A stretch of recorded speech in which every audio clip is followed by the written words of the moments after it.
What's up, guys? This is part 3 of ground effect. 2 points to consider when entering ground effect. 1, the floating. It's the most noticeable thing. And you have that floating feeling. Why? Because you almost feel like you're flying on top of a cushion of air. It's just a representation, not that there's an actual bubble, but it feels that way, especially if you have experienced it while flying. It's that interference between the airplane's airflow patterns and the runway. And 2, induced drag decreases. Induced drag decreases. So if you can memorize these two, you're good to go. But I want to talk a little bit more about induced drag on the following, just below this illustration. Induced drag decreases, but why? Because the ground disrupts the wingtip vortices. Before I start explaining this, when the plane is flying, it generates these wingtip vortices, these swirls of wind around specifically the wingtips. Wingtip vortices create drag.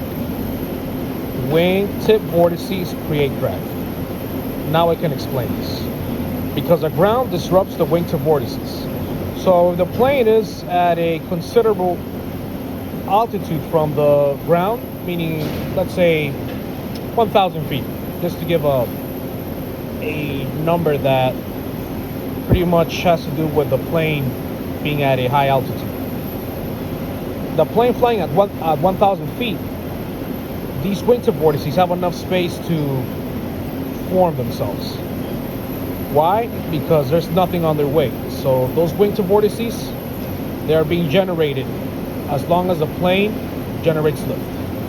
So these swirls of wind have enough space to keep rotating. However, if the plane is close to the ground, what's going to happen is that the moment these wingtip vortices are trying to swirl, guess what? They're going to meet the runway. They'll keep forming, but they're going to meet the runway. So that means the following. Wingtip vortices don't disappear, but they are significantly reduced. Wingtip vortices don't disappear, meaning they're still there, but they are significantly reduced. So again, at a high altitude, the wingtip vortices are spinning, right? Swirling. And those swirls of wind, they generate drag. However, because the plane is so close to the ground, when the wingtip vortices try to swirl, guess what? They're hitting the runway. They're hitting the runway. And they don't completely disappear. In other words, they just don't have enough energy to create drag. So that's why it says here, induced drag